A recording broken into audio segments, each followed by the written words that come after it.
Hello, everyone, and welcome to episode 3 of Becoming Non-Anonymous. I'm Dr. Lynn, and I'm going to show you how to turn addiction or addictive behaviors into a recovery superpower, one power tip at a time. So before we get started on power tip number 3, I had asked a trivia question in episode 2. What organ is responsible for boosting our chi? And the answer is your kidneys. All right, maybe you found that out by now. All right, episode 3, our power tip number 3 is called Second Mountain Living. And I'm going to show you how that relates to the chakras of yoga. So instead of doing parts 1 where we do and part 2 where I kind of show you how that relates to recovery and the power tip, we're going to mash them up today and do them at the same time. All right, so for Second Mountain Living and the chakras of yoga are your energy channels. And they start kind of at the base of your body and move all the way up through the crown of the head. So we're going to start with the base, power tip number 1. And then I'm going to draw the camera closer so you can see my little second mountain map and how that relates to the chakras. And I'll have a seat for the rest of the yoga poses. So first things first, chakra number 1 is located in the body, feet and legs. So couldn't do Second Mountain Living without showing you the mountain pose from yoga. And that helps unblock your first chakra. And I'll tell you what the first chakra means and what you're like in balance and out of balance and so on. So I'm going to back up here. And there's way more to the mountain pose than just standing here. So you always want a firm foundation. So I'm going to look down at my feet and make sure that my legs and feet kind of eyeballing it here directly under my hips. I'm going to lift my toes up, spread them out and set them down, heels up, press them down, and just nestle my feet into the ground, that base of support. And you're going to see how that relates to the first chakra and this idea of second mountain living, because you can't get to the second mountain until you've lived on the first. So we got a nice base of support. I like to over exaggerate and breathe in through my nose, lift my shoulders up to my ears, and then exhale and pretend like you're rolling your shoulder blades into your back pockets. All right, then I like to place my hands, thumbs on my belly button and my hands right below. Or you can go like this, and I'm going to inhale again, slide those shoulders down. As I exhale, I'm going to roll and tuck my navel up and under my rib cage. And that helps lengthen that lower spine, the sacral and the lumbar regions. All right, you want to make sure your chin is parallel to the floor. And then I always like to pretend there's a little string pulling me up through the crown of my head. My heart center is lifted. And then to activate your mountain pose, press your feet into the floor and open your fingers. Just take a nice breath here. And I love to continuously just pull that navel up and under. So that is how you create a very strong mountain pose. Now I'm going to go ahead and come forward here so that you can see my little mountain map. And you're going to be able to see me doing the yoga poses. All right, so here is Second Mountain Living. And this first mountain here represents your life up until this point. And what I want to transition us to is this idea of second mountain living and how that can really help in recovery. It certainly has helped me. I'm a very visual person. But I'd be remiss if I didn't acknowledge where I got this initial idea. When I first got clean, I was so hungry and I wanted more and more knowledge. And I would read a lot. And I ran across a book called Second Mountain by David Brooks. Life-changing for me. And so I launched my idea and my recovery tip off his book. And so you'll see if you want to read that book, it's a good one. It doesn't relate to recovery, but it certainly talks about life and then starting to live a life of purpose on the old second mountain. So I'm going to relate that to the chakras. So instead of doing part 1 where we do and part 2 where I talk about how it relates to what we've done, I'm going to mash them up today. I think you'll get more out of that. So chakra number 1, I just did that mountain pose. And here it has to do with developing trust. So think about when you're an infant and you're growing up through childhood, right? You notice who children and babies trust and who they don't. And a lot of times they look to their parents, right? To see who their parents trust.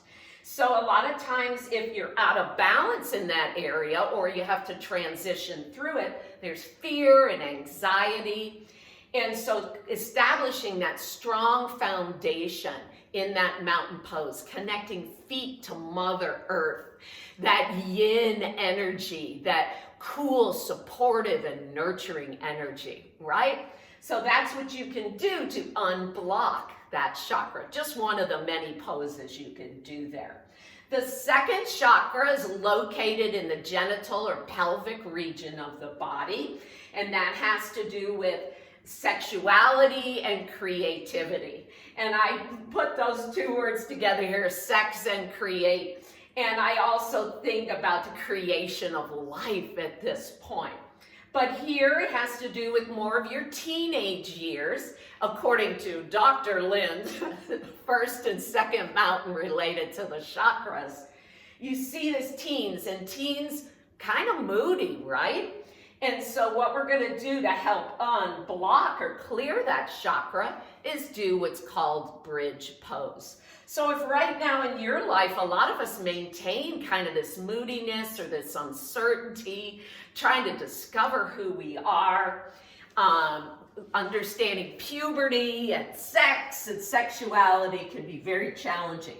So one of the poses you can do here is called bridge pose. So my knees are about hip distance apart, and sometimes I use my 2 fists, kind of a nice natural way to establish that. My feet are firmly planted. I'm also going to get some first chakra work and unclearing because I'm going to press my feet into the ground. It's going to activate my legs and connect me to the earth. So my hands are flat. I'm going to look up at the ceiling here so my spine is in alignment. And I just nestled my shoulders and my tailbone down. So I'm going to press through my feet and just lift my hips up. So I'm just lifting up here, and I love to hold for 3 breaths, in through the nose and out through the mouth. Here you can use that same thing where you pull that navel down to the spine and tuck it up and under whenever you exhale. I like to inhale through the nose and exhale. You may notice my belly rise and fall. Getting a little belly breath in, and that boosts your serotonin, and exhale. Then I'm going to lower slowly down. And in yoga, I love counter poses. And so bringing the knees to the chest and rocking back and forth is just a wonderful release there. And again, same area there for the second chakra, right? So you can also do this as a flow where you lift up with the inhale, pairing breath with movement, exhale as you come down. So rising and falling. Okay, and then before we move on, I'm just gonna do that counter pose. And I'm gonna rock on up to a seated position. All right, so that's our second chakra. Then we're gonna move up to our third chakra, and that's located in your solar plexus region. And that has to do with wisdom and power. And boy, I couldn't help but think of the first step in the 12 steps, this idea of powerlessness. And you certainly might be feeling that as you reach adulthood. Maybe you've, gone to college, or you got your first job, or your second, or your third. Maybe you got married, maybe you had kids and you're adult. and you're kind of thinking, what is the vision and purpose for my life? You know, a lot of times, especially if you have kids or you're working a lot, the focus is outward and not so much inward. All right, so powerlessness in that first step, right? You become powerless over your addiction or addictive behaviors. This is where you might be struggling. Some people can't even absorb the first step, and that's okay. As long as you just keep moving and remain like a sponge and just absorb information. Believe me, it'll come to you. So we want wisdom and power here in our life, and the yoga pose we're gonna do is boat pose. So for boat pose, I'm gonna come onto my mat here. You can see I kind of have a teepee or a tent shape with my legs. I'm gonna put my hands back behind me, and I like to do a little warm up for boat pose. And so I'm gonna lift my legs up, and I just do a little toe tapping. And I'm just warming up my quads here and my abdominal wall in preparation. And I think in adulthood, we gotta prepare to move on, right? What comes next? And then I'm gonna hold here, and if you're able, you're just gonna pick your hands up. If you want full expression of boat pose, it's arms and legs extended, body's kind of like a V. Big, this is how you get a six-pack, but this affects that solar plexus area. And then I'm gonna bring it down, and I am gonna just rock and roll a little bit. I'm always thinking about my body and making sure no pain, right? I have to bring honor to it. So that boat pose in yoga can help unblock that chakra. All right, so now as we move up to the fourth chakra, this is a healing area. It's represented by your heart. And this one, you know, comes along with, again, that adulthood and searching for more. Is that all there is? We're approaching the top of mountain one. You know, how do you measure success in your life? You got the job, you got the house, you got the kids, you got the degree. Is that all there is, right? So you might be searching for more. I'm going to show you a pose called sundial, and it is one of my favorites, and it's going to open up your heart space. So I'm going to come back down, kind of like I was in bridge pose, and I'm just going to drop my knees and roll my body. I'm going to move back a little bit so you can see me, and roll my body onto the side. My one hand is up and my other hand is on top of it, okay? So my hands are like this. And I'm gonna realize I'm gonna run into the wall here. I'm gonna slide forward. So my arms are on the floor like this. And then I'm gonna bring this arm up and over and open up into sundial. So my heart center, you're gonna feel a huge stretch across your chest, and your legs are going one way and the upper opposite arm is the other way. And I want you to gaze up at the ceiling. Nice breath in through the nose and exhaling. You know, part of healing sometimes is just getting rid of things we no longer need. Maybe that's a relationship, a job, what no longer serves us, and that is certainly part of recovery, right? And I love to think of wringing out of a sponge. So if you look at your body right now, the bottom part of your body is going one direction, and this upper part on the opposite side is going the other. And that's that wringing out of the sponge. So you're able to get rid of, right, the moisture, the water you don't need. Same thing here, emotionally and physically. What I like to do then is to add a flow, where I'm gonna then bring my hand over my hip, roll back on my side, and then creepy crawling my hand back up with a beautiful inhale. Exhale as I cross the hip and coming up and around the head. I know I couldn't get my whole body in there for that, but you're just kind of coming up and around. Now then you would roll over and do the same thing on the other side, where you come up and out because of the wall. I'm having a dickens of a time here.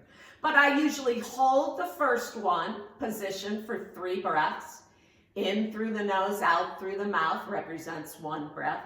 And then I do a flow 2 or 3 times, inhaling as I open, exhaling as I cross the hip. Isn't that a nice one? It's one of my favorites. We don't tend to do that a lot in a yoga class, but very good to open that heart chakra and aid in healing. All right, chakra number 5 is in our throat area, and it represents our voice. And this one we're going to do a pose called half shoulder stand. This one's a little challenging, so I'll show you an adaptation you can do. But this is where you might be stuck. So down here you're searching for more, and now in your life you just feel stuck. And unfortunately, to get unstuck, a lot of us have to tumble down off the first mountain into the valley. All right, so you've reached this top, you're stuck, what do we do? So I'm going to show you supported half shoulder stand.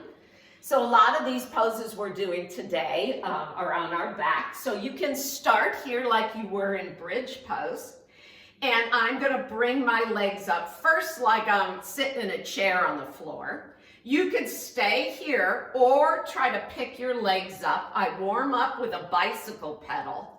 And then I'm actually going to rock up into supported shoulder stand. I know you can't see the tips of my feet, but I'm holding and supporting my back, right?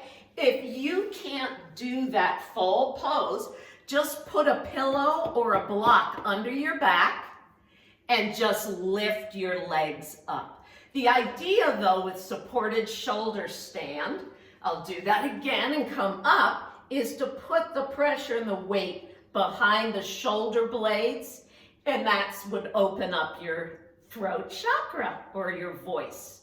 All right, and then of course I like to safely roll on out. All right, so that is half shoulder stand. Talk about being stuck. Unfortunately, one of the ways we get unstuck is when some kind of trauma or tragedy or event happens in our life. And our voice, we want to shout for help, we want to do something about it, and we fall down into the valley. And in this valley, one of the things that I've learned, some people call it rock bottom in recovery, is I truly believe, and I have a bumper sticker on my car that says this, no mountaintop, especially Mountain One, will teach you what you need to learn. You learn it in rock bottom. And the thing about rock bottom is usually at rock bottom when you've hit, you're kind of in shock for a while. You might be kind of numb. And it's the idea of here of after the fall, what do you do? What do you do?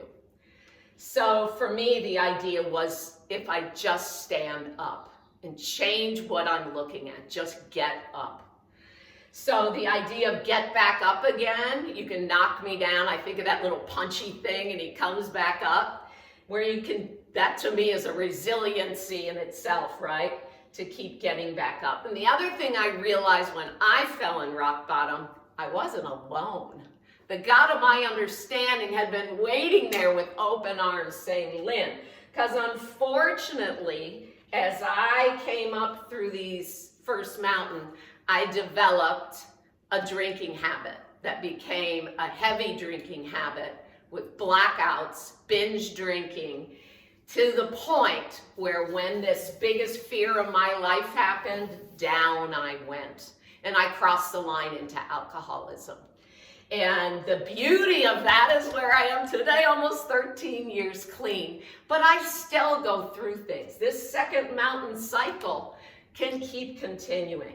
And so I learned to stand up, and I'm going to do this Qigong move at the end to show you when you combine and open up your heart and your throat chakra, what can happen. And what usually happens is you move over to the second mountain. First of all, when you stood up and you see your first mountain, where never before had you known there was a second one. There is another way out. There's a different way to live. And you can live beautifully in recovery. I've never seen a mountain that wasn't calling out to me, Lynn, come climb me. I love Via Ferrata. I climb it every year for my sober birthday and hold my coin and chip as close to God as I can get it. So I have discovered second mountain living for sure.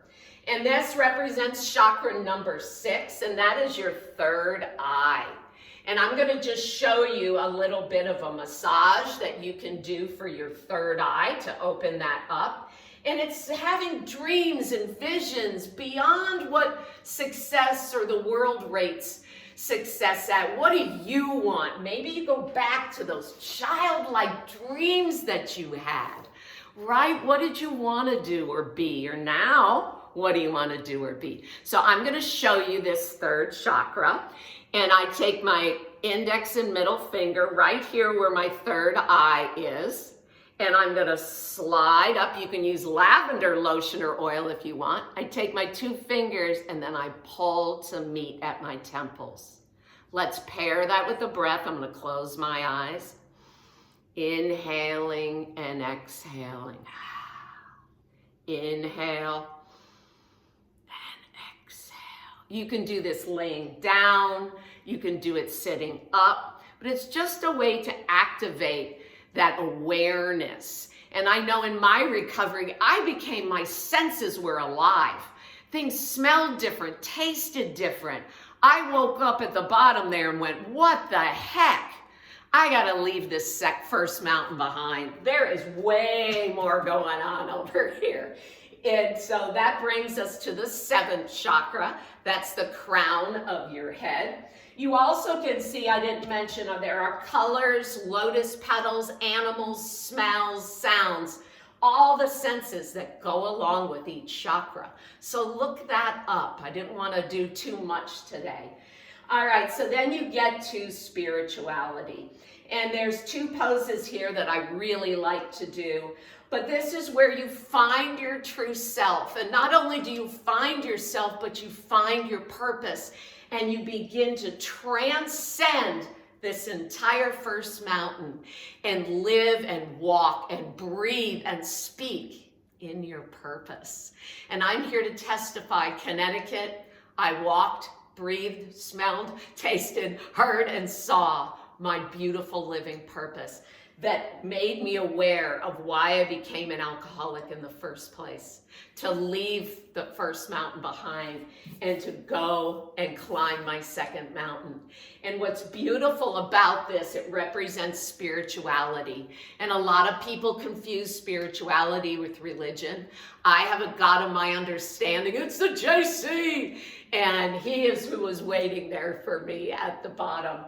But whatever your spirituality or whatever your faith or religion is, know that when you find your true self, all these other chakras are totally aligned, right? You feel grounded and supported. You know who to trust.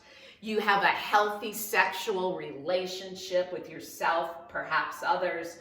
This wise, powerful, who are your wise, powerful people? Is it your sponsor, your pastor, good friend? You're healing, you're recovering, you find your voice. That was the hardest. I was very blocked here in that communication. I couldn't tell people my truth. I was too ashamed. I felt too guilty. Nobody will like me. This 4th chakra is love and belonging. I wanted to belong with my drinking friends and people and family. And unfortunately, I couldn't say when I got clean, no, please don't drink around me. Or no, I can't go because everybody's drinking and I don't feel safe. I get blocked all the way back down here. So anyway, with this spirituality and transcendence, I found my people. I love to recreate and be around people in recovery. You're my people. I found you in Connecticut and at SCAD and at Castle Church. And here in Texas, I found you at the ranch. Oh, that recovery ranch. You are my people, my Rocky and Bob and Reagan. Oh, my heart. And I still teach yoga and Tai Chi there. How about that? So anyway, let me show you the rabbit pose and legs up the wall, and we'll wrap things up. Going a little long today. Gonna take the glasses off.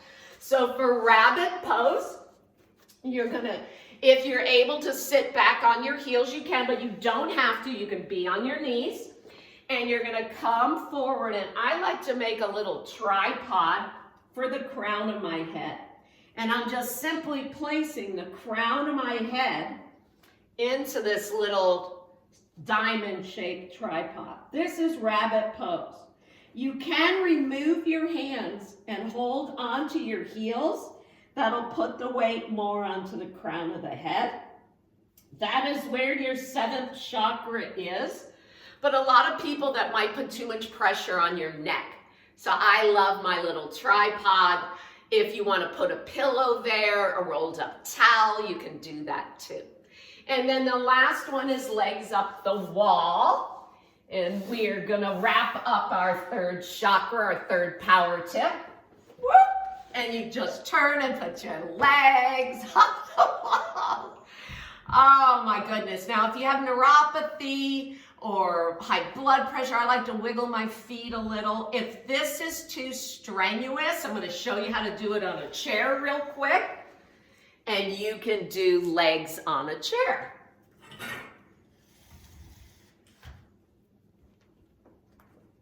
So you simply can replace the wall with a chair, and you can lay like this. So you still get that same effect here. How about that? So that is the end of Second Mountain Living. And the reason I so appreciate this concept of the chakras and Second Mountain Living is to know that there is more than one way to live. And it offers a way out and a purpose and a meaning. And it helps you find your people. So until we meet again, go on out there and make healing your destiny. That's all for now.